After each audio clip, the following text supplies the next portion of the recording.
Good afternoon, YouTube. It's Warbles on a lot here, and I'm not actually straight or sober, okay? This afternoon, in honour of St Patrick's Day, I'm drinking Cooper's Green. Now, Cooper's Green is not as strong as Cooper's Red. Cooper's Red is 5.8% alcohol. Cooper's Green's only 4.5%.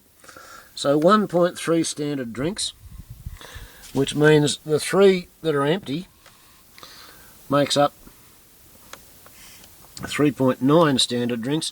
So I'm probably 4 point something drinks gone before I even begin. So officially this is not what you would call a malt liquor video, because the beer is not quite 5% and you've got to be 5% to be called malt liquor in the excited states of Norte Americano. At least that's what the Irishman, Walkabout 16, tells me about it.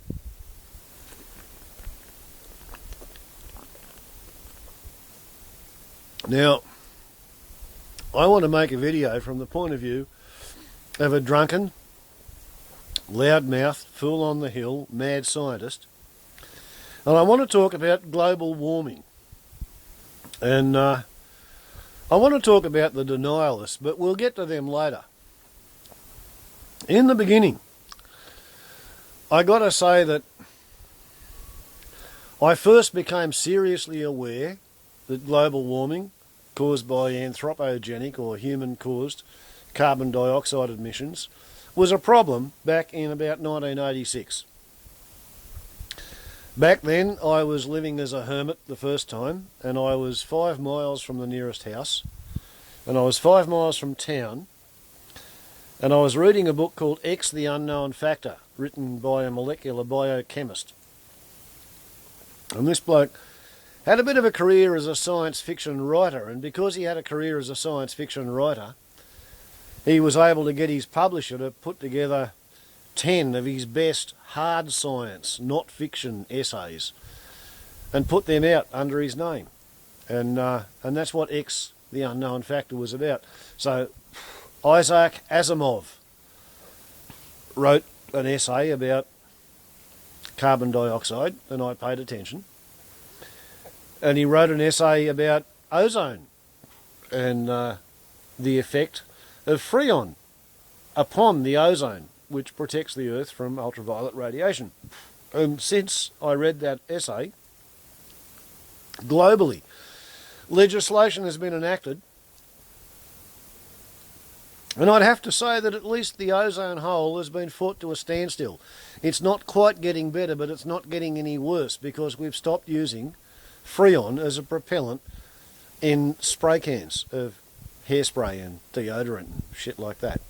So if Isaac Asimov, the molecular biochemist, professor of molecular biochemistry, if he was as right about carbon dioxide emissions and greenhouse effect as he was about ozone, then we've got a bloody problem, because nobody has done shit, for 25 years since I first read about this, 30 years. It's just a bloody disaster. Here I sit on my endangered species sanctuary, all right, and I get a pension for being neurotic, which means that I worry about stuff that normal people don't worry about.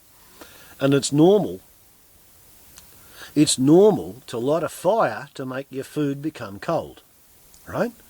That's called a coal-fired power station and an electric refrigerated cabinet.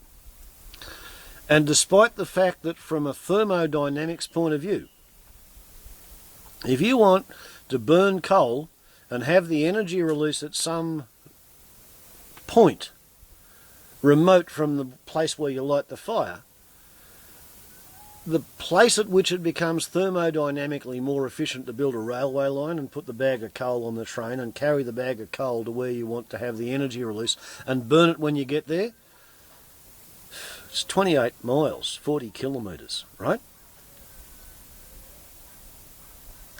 The nearest town to here, it's 300 miles overland from the power station.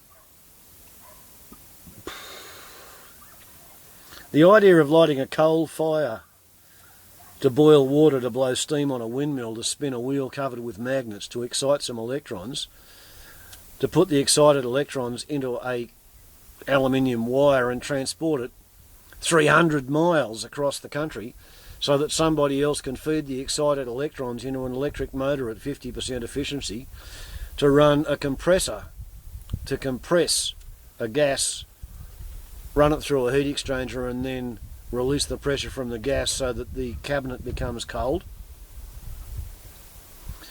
It is maybe 3% efficient. 3% efficient.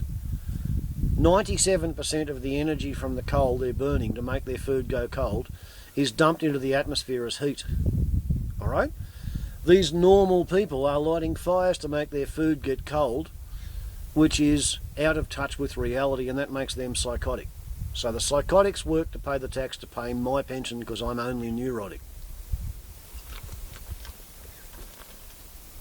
Now let's have a little bit of a look at a book which my mother-in-law snaffled from the Opportunity Shop when it was donated by somebody who was throwing it away. It's a 1960s vintage science textbook. And because I didn't want my daughter to think that science was only for boys, I let her take to the book with a marking pen. So she's turned Morgan's Boys' Book of Science and Construction into Morgan's Girls' Book of Science and Construction. And she spent maybe a weekend going through the book with liquid paper, removing any reference to boys. A Child's Book of Science and Construction, because I raised my children to be humanists. So, first printed in 1941, and this is a 1969 edition, so I was 8 years old when this was printed in the United States of America. Let's go and have a bit of a look in the chemistry chapter. Page 36, something about the chemicals we breathe. Page 39. Pure country air contains about 3 parts in 10,000 of a gas called carbon dioxide. The other gases which we have named have all been elements, but carbon dioxide is a compound. We shall learn more about this gas later. In the cities there are from 6 to 7 parts of carbon dioxide in every 10,000 of air, while in the air of a crowded audience room there may be nearly 10 times as much. At each breath we draw into our lungs at the rate of about 14 cubic feet an hour. The oxygen of this air is partly taken up by the blood, the remainder passing out again with the exhaled breath. The nitrogen is unaffected. The exhaled air contains carbon dioxide, which is formed when oxygen combines with carbon. This is another example of the strong affinity of oxygen. When it enters the lungs, it combines with some of the carbon of the body. 2 atoms of oxygen join hands with 1 atom of carbon to form a molecule of carbon dioxide. Now, the footnote says that is 300 parts per million in 1969.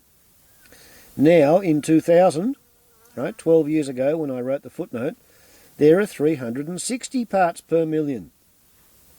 The previous high point was 300 parts per million, 300 million years ago, at 330 parts per million.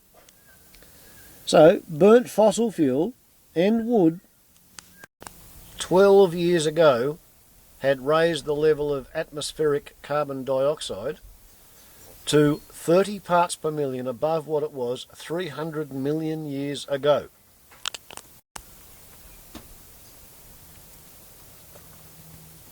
That's the 4th stubby, right? Number 5. So, the drunk mad scientist has got 5.2 standard drinks on board at this point of the video.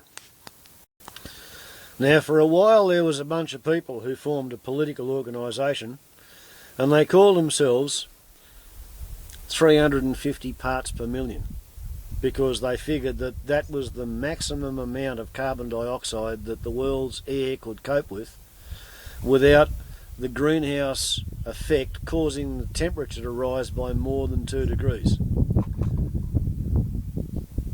I'm sorry, but we'd already overshot that by like 2000. It's 2012, and last I heard we're at 385 parts per million.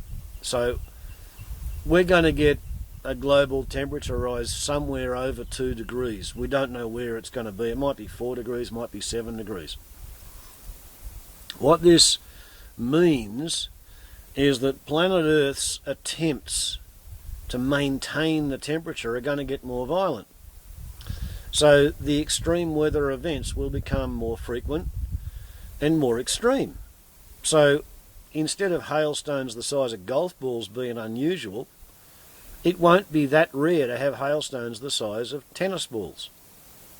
The floods will break the roads. In Port Moresby in Papua New Guinea, the capital, they've now got a 10 metre by 10 metre pothole, 10 metres deep, 10 metres across, in the middle of their main highway, in the middle of the city. So transport's coming to a standstill because nobody can commute because of the potholes, because of the rains. The floods become floodier, the droughts become droughtier, the storms become stormier, the winds become windier, because all of the extremes become more extreme. That's what happens when you push, pull, step and tread on every instrument in the cockpit of the homeostasis climate machine. And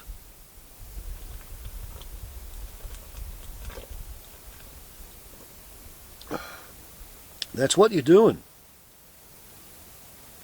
When you cut down the forests, kill all the fish in the ocean, wipe out the wild animals, suck up all of the oil, dig out all of the coal, burn the oil and the coal in order to run an industrial economy that grows 1 to 3% bigger every year per annum, which is what an oncologist would call a cancerous growth rate. Okay? The Gaia hypothesis, planet Earth, is about to cull the human plague. Now, from what I've seen, the complete summation of the argument against the reality of global warming and anthropogenic climate change is that, oh dear, this cannot be right, because if it was right, it would be terribly inconvenient. I would have to change my lifestyle, my ambitions, my plans, and therefore it must be wrong. And that's all there is behind the global warming denialists. It's not that they want to live in a river in Egypt. They don't want to live in the Nile. They are in denial. They don't want to look at reality because reality is threatening in view of the choices that they and their ancestors have made. Yet, if everybody on the planet chose, tomorrow they could wake up and say, oh fuck, I'm a vegetarian, I'm a pacifist. I think I'll try and get along with my neighbours. I won't try and be envious of anybody. I'll just be happy for what I've got.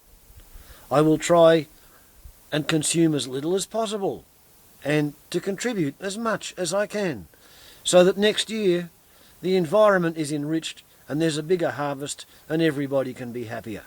There is no reason why all the people on the surface of the third rock out from the continuous hydrogen fusion reaction we call the sun could not decide to do that tomorrow. The only reason they're not doing it is they don't want to. They are choosing to be self-ish instead of selfless.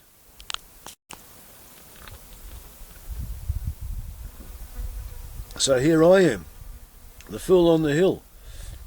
Do you think that I could not have used whatever brains I have to try and get richer than the rest of you? I didn't want my great-great-grandchildren to look back on me and think I was a scumbag and an arsehole. So I've wasted not that they may want not.